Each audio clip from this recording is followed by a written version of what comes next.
ಜಿ5 ಇರುವಾಗ ನೀವು ನಿಮ್ಮ ನೆಚ್ಚಿನ ಶೋಗಳನ್ನ ಎಂದಿಗೂ ಮಿಸ್ ಮಾಡಿಕೊಳ್ಳುವುದಿಲ್ಲ. ಅದು ಸಂಪೂರ್ಣ ಉಚಿತವಾಗಿ. ತಪ್ಪಾಯ್ತು ಕಣೆ, ಸಾರಿ. ಇರ್ಲಿ ಬಿಡೋ, ನೀನ್ ಸಾರಿ ಕೇಳ್ಬೇಡ.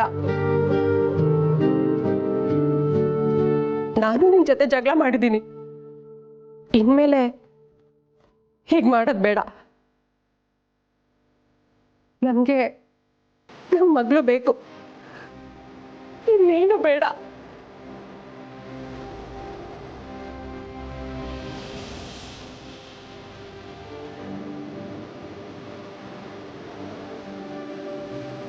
ಅವಳನ್ನ ನಾವು ಚೆನ್ನಾಗಿ ನೋಡ್ಕೊಳ್ಳೋಣ.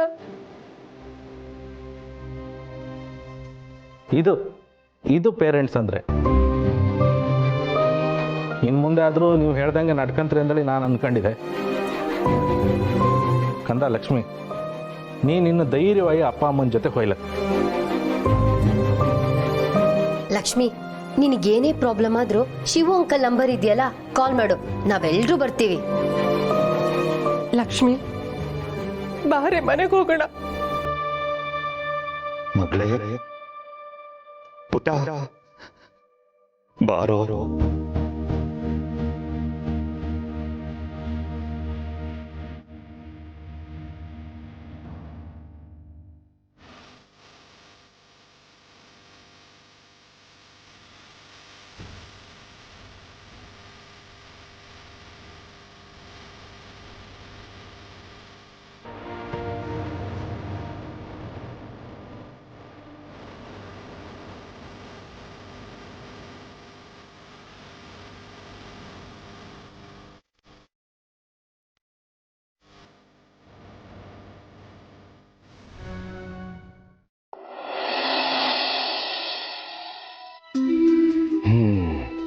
ಸತ್ಯ, ಭಗವಂತ ನನಗೊಂದು ಕರ್ತವ್ಯ ಕೊಟ್ಟಿದ್ದ.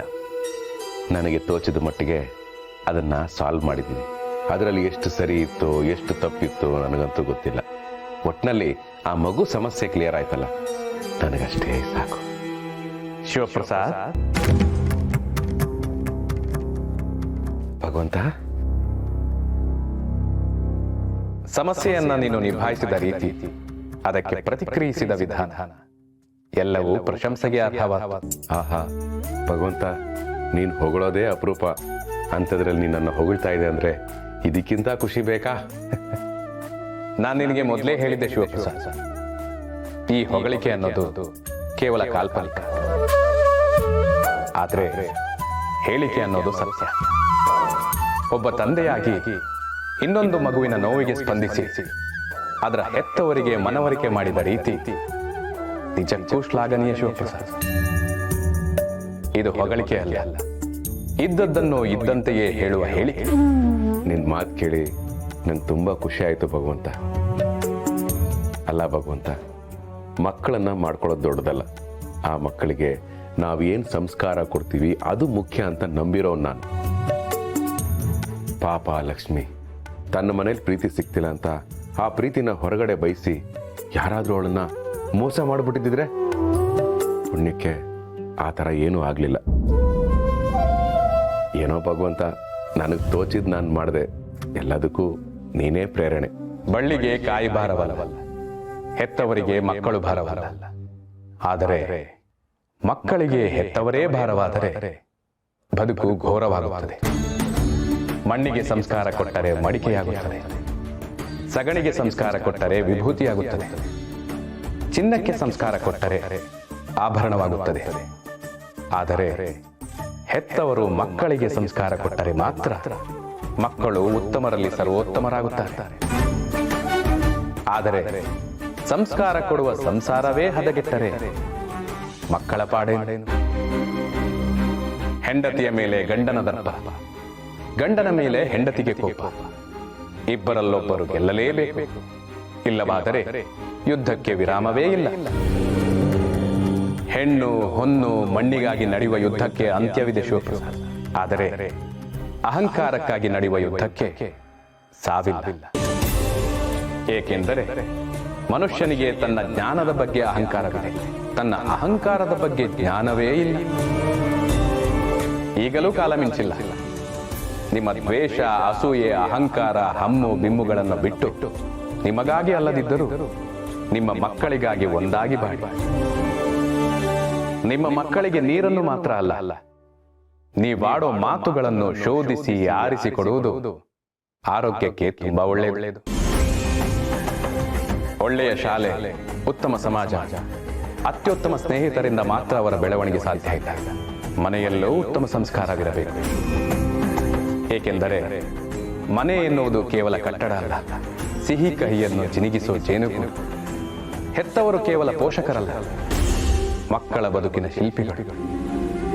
ನಿಮ್ಮ ಮಕ್ಕಳನ್ನು ಶಿಲ್ಪವನ್ನಾಗಿಸುವಿರೋ ಅಥವಾ ಕಲ್ಲಾಗೇ ಉಳಿಸುವಿರೋ ನಿಮಗೆ ಬಿಟ್ಟಿತು.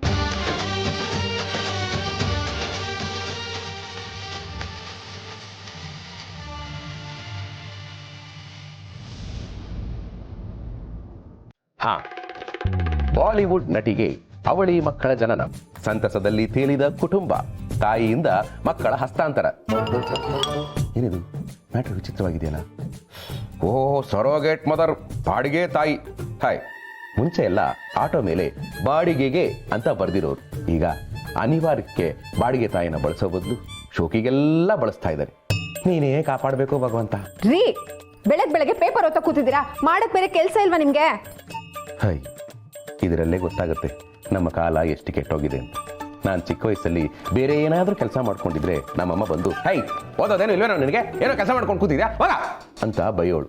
ಈಗ ನಾನು ಶಿಸ್ತಾಗಿ ಓದ್ಕೊಂಡು ಕೂತಿದ್ದೀನಿ, ನನ್ನ ಹೆಂಡತಿ ಮಾಡಕ್ ಬೇರೆ ಕೆಲಸ ಇಲ್ವೇನ್ರಿ ನಿಮಗೆ ಅಂತ ಹೇಳಿ ಹೋದ್ಲು. ಕಾಲ ಬದಲಾಗಿದೆಯೋ ನಾವು ಬದಲಾಗಿದೀವೋ ಒಂದು ಗೊತ್ತಾಗ್ತಾ ಇಲ್ಲ. ಅಯ್ಯೋ ರೀ, ಬಾತ್ರೂಮಲ್ಲಿ ನೀರ್ ಬಿಟ್ಟು ಬಂದಿದ್ದೀರಾ? ನೀರ್ ತುಂಬ ಹರಿದ್ರೆ ಏನ್ರಿ ಮಾಡ್ತೀರಾ? ಹೋಗ್ರಿ ಸ್ನಾನಕ್ಕೆ. ನೀರು ಹರಿದು ಹೋಗಬೇಕಾದ್ರೆ ಸೌಂಡ್ ಬರುತ್ತೆ, ಆಗ ಎದ್ದು ಹೋಗ್ತೀನಿ, ಆಫ್ ಮಾಡ್ತೀನಿ, ಸ್ನಾನ ಮಾಡ್ತೀನಿ, ಆಫೀಸ್ಗೆ ಹೋಗ್ತೀನಿ, ಅಷ್ಟೇ.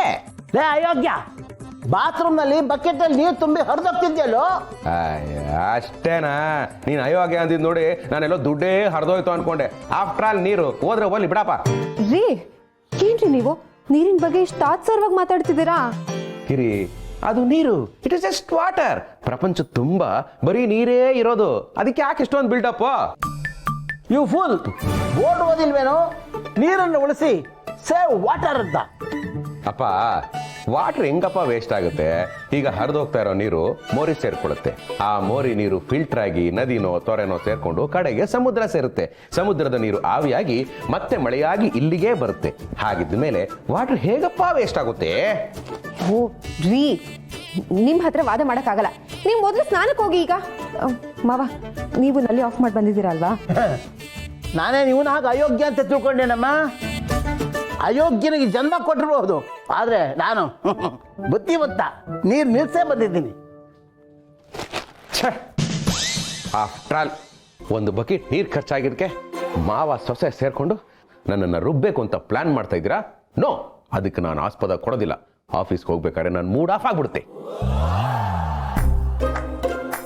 ಹಲೋ, ಈಗ ಸ್ನಾನ ಮಾಡ್ಕೊಂಡು ಬರ್ತೀನಿ, ಬಂದ್ಮೇಲೆ ನಿಮ್ಮಿಬ್ಬರನ್ನ ವಿಚಾರಿಸ್ಕೊಳ್ತೀನಿ. ಮಗಳೇ, ವಿಚಾರಿಸ್ಕೋತಾನಂತ. ZEE5 ಆಪ್ ಡೌನ್ಲೋಡ್ ಮಾಡಿ ಎಲ್ಲಾ ಸಂಚಿಕೆಗಳನ್ನು ಸಂಪೂರ್ಣ ಉಚಿತವಾಗಿ ನೋಡಿ.